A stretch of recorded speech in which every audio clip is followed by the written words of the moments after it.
Hello, welcome back to Evil Genius Props. My name is Mike, and I'll be your Evil Genius for today. And we're here in the Undercroft for today's build, which is the Clue game pieces, specifically the murder weapons. And what we're going to do is, well, what's happened is my director has asked me to build the murder weapons from the Clue board game as props for him to carry around as part of a themed costume, group costume. So they'll have Professor Plum, Colonel Mustard, etc., Miss Scarlet as characters, and then each one of them gets a murder weapon.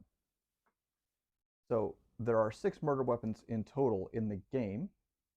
There is the knife, the wrench, the pistol, the lead pipe, the candlestick, and the rope. He has, for whatever reason, an accurate replica of the foam wrench, because who doesn't have a foam wrench laying around?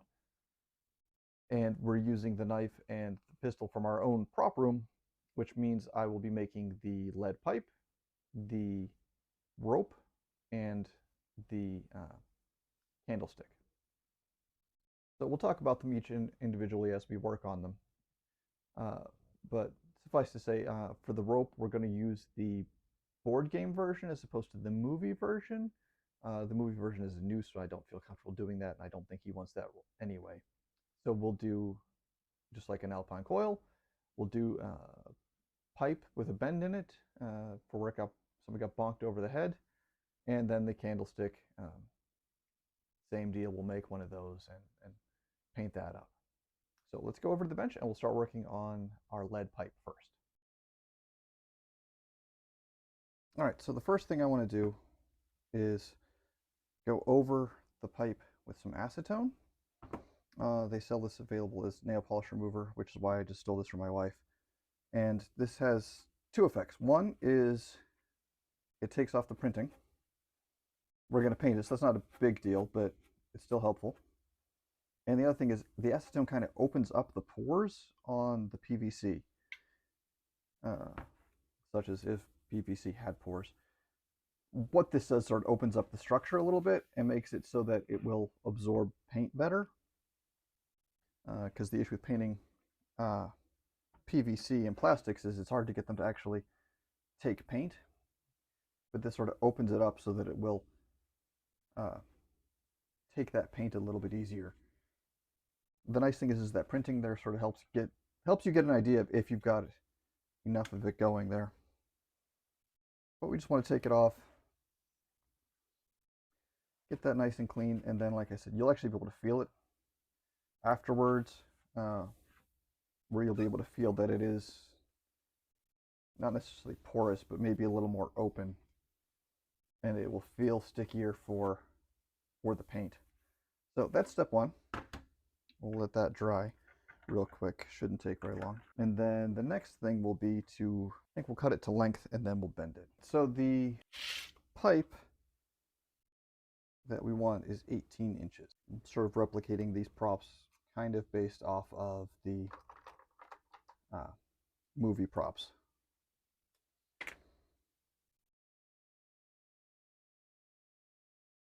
So we'll cut this down to 18 inches and then heat it up probably about here or so, so maybe 2/3 of the way up, and give it a little bit of a bend.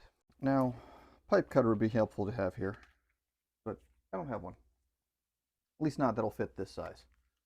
So I'll probably just cut this over on the bandsaw real quick just to be done with it. And then we'll come back and start working on heating it up. All right, it's cut down to size. Our next step is to put a bend in it. So we're just going to heat it up with a heat gun.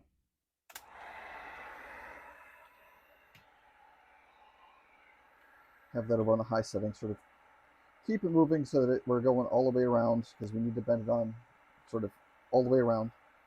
A pipe this size is probably going to take a little bit to heat up, but we'll run through. And once it's warm enough, we'll go ahead and make that a nice bend. I found this is really helpful for working with PVC. So the movie prop, like I said, we're not replicating the movie props, but we're using them as our basis for today, is 1.5 inches outside diameter and 18 inches long. This is based on research I found on the replica prop forums. And so that's what we're using for our pipe today. It looks kind of big, but if you actually look at how big of a pipe you would need to whack somebody in the head and do them in, it kind of makes sense. We're not there yet, but we're getting close.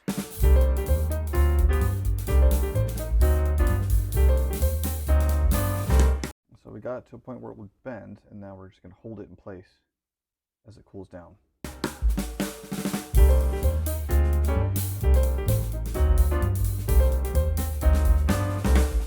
All right, that's cooled down. It's still warm, but it's cooled down enough that it's holding its shape. You can see it's got a nice little bend to it there. So we'll let that finish cooling off, and then we'll go put a coat of primer on it, and then work on the rest of the paint. Paint this with the primer, then silver metallic. Technically, it's aluminum. And it's all nice and shiny, which is not actually what we want. So we're going to darken this up a little bit.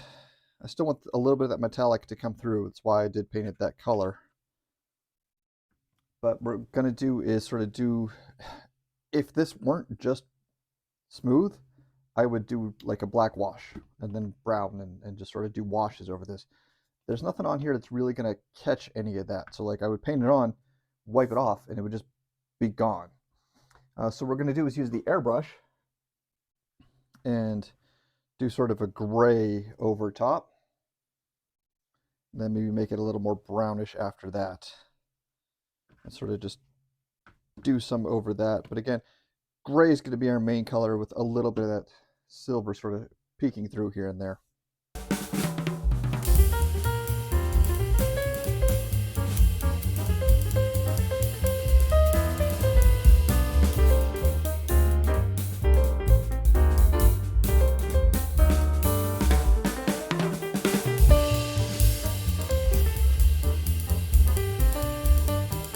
Darken that up some, and you can see there I kind of didn't make it even. I did leave it a little bit off.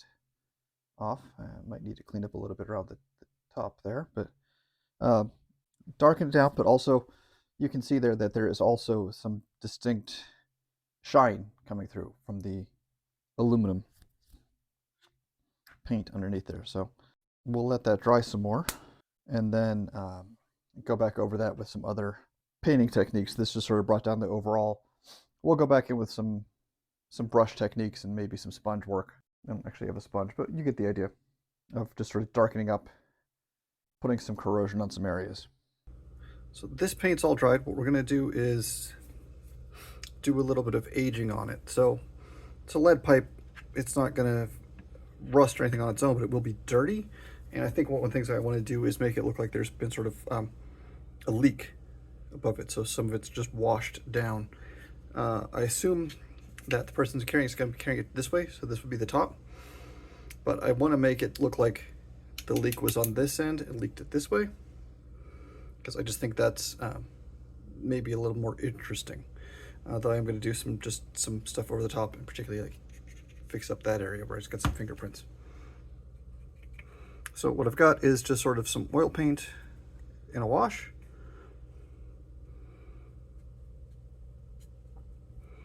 And big part we're going to do is just sort of brush it on and spread it around.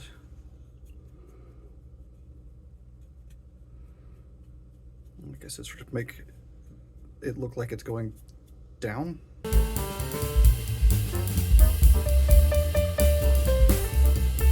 So by sort of stippling it like that, instead of getting these brush marks, you get this sort of uneven pattern going. So weathering and aging is all about building layers. So this is the first paint in aging color, but it's not going to be the last one.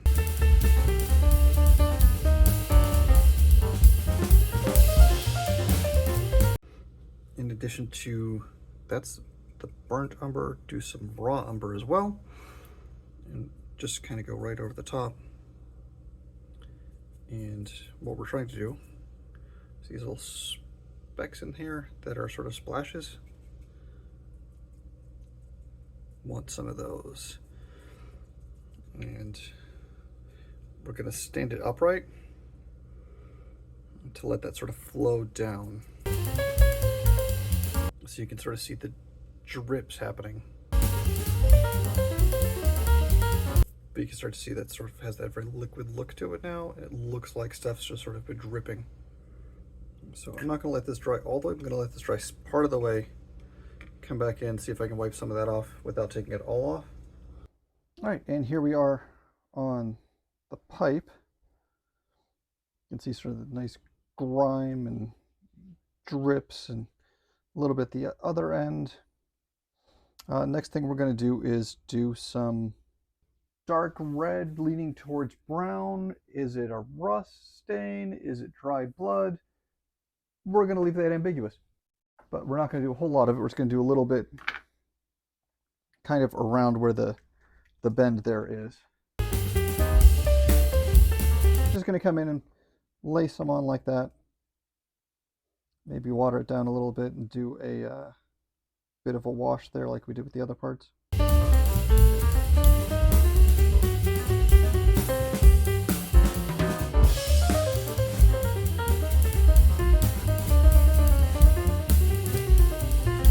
All right, and kind of like the other, we did this bit, we're going to stand it up and let it drip down a little bit. So we'll come back to this when it's dry and see where we are. All right. This has had a chance to dry. Looks all grimy and gross and maybe blood splatter on it. So we're going to go ahead and call this, But we're going to set up to keep it protected. Just some matte clear coat covered over just to keep it from scraping off easily.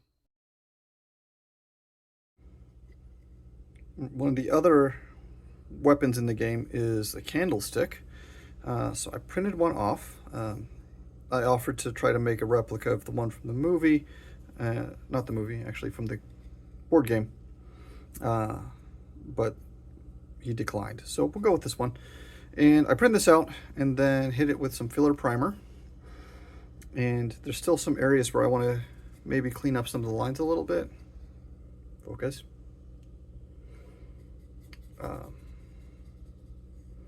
So I'm going to hit it with some little putty here and then we'll go sand that down.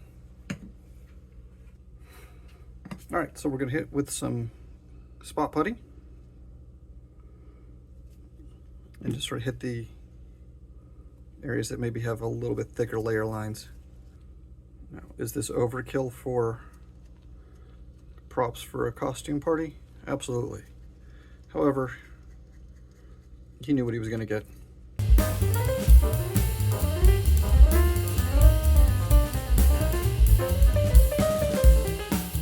So it's really more noticeable in sort of these long straight pieces like this. So I'm going to hit those and then we'll just take it all back down with the sandpaper anyway.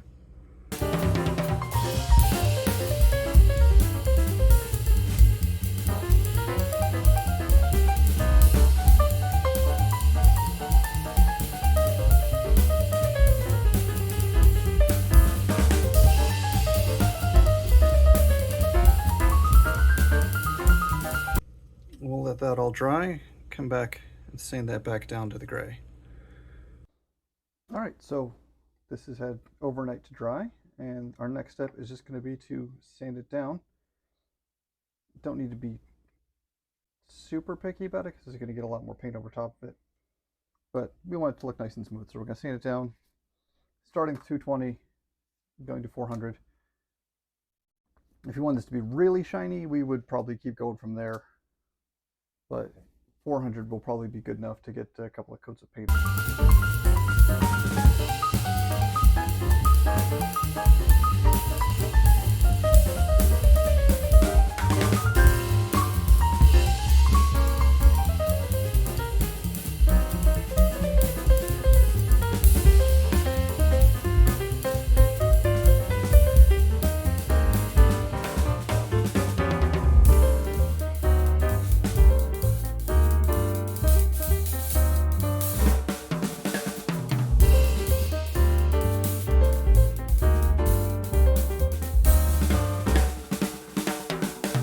That's the 220 grit. Might hit a couple areas a little bit more, but for the most part, that's looking pretty good. And then we'll go back over it with the 400 and then give it its first coat of spray paint.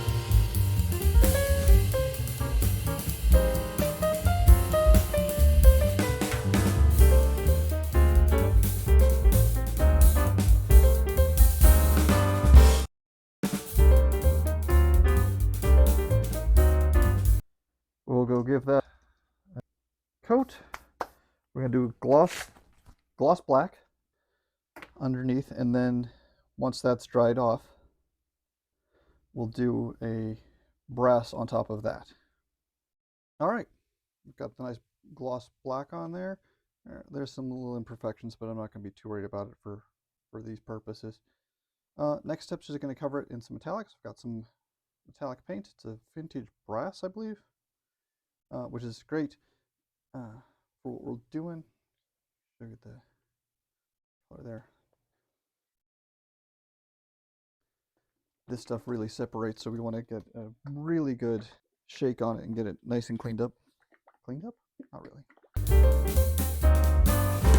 Looks like we're probably going to do multiple coats on this, but at least we can get it started.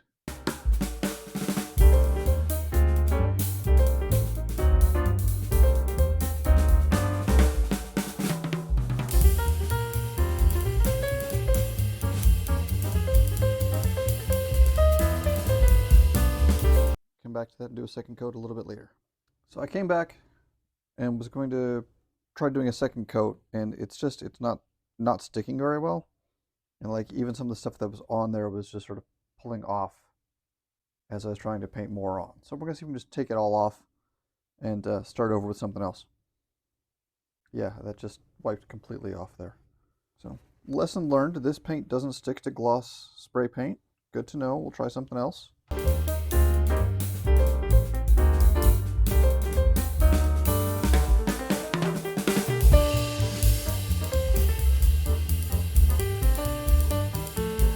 I'm just going to keep working on taking this off, and then we'll come back and try a different paint, either a spray paint or an airbrush or something. It's a bit too bad because I like the finish this gets, but not if it's going to just come off like this. So we'll come back. All right, so I took off as much as I could of the painted on, brushed on brass, and then airbrushed some on, and generally happy with the results. There's some drips, there's some drops. I'm not going to worry too much more about it at this point because my next step is going to be to weather it and age it up a little bit. Rather than have it look brandy spanking new, we're going to age it up a little bit so that it is worn and again maybe has a little bit of rust or blood on the bottom. Who knows? So we'll go back to the same weathering we've done before, which is the raw and the burnt umber. And similarly, we're kind of just going to brush it on. We're not going to get much on this part, but up in these areas where there are some grooves and some corners and things like that to hit, we'll get some more.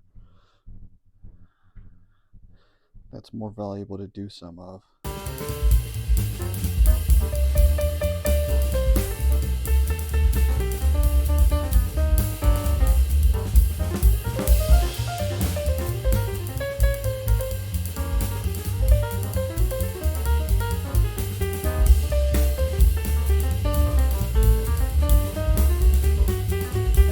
I'm actually going to let this sit on it for a little bit to stick a little bit better.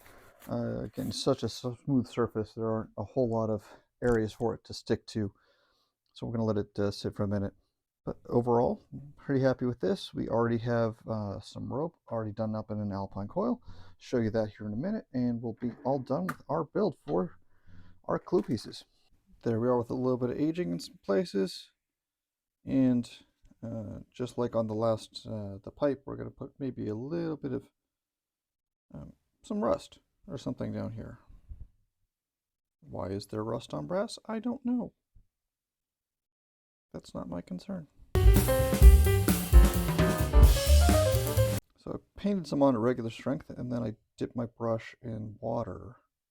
And just sort of going over it to sort of make it look almost like a wash, but not quite.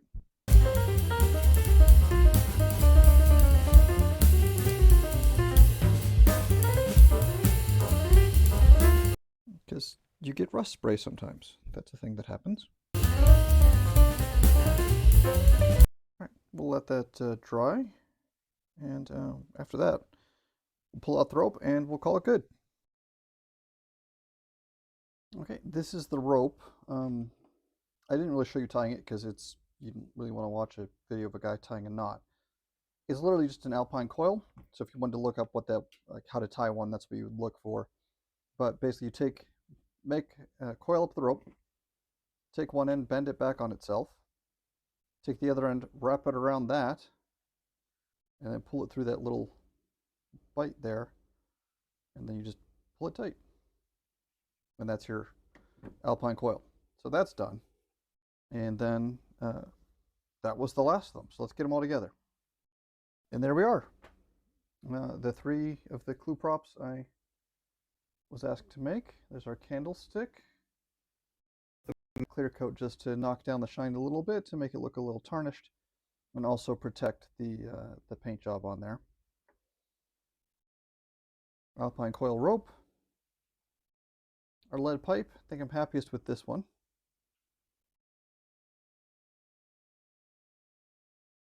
But there we are. Like I said, he's already has the other ones, which is a bit of a shame because I think it might have been fun making a wrench out of foam. But there we are. So we're going to call that good and pass those off to our customer here.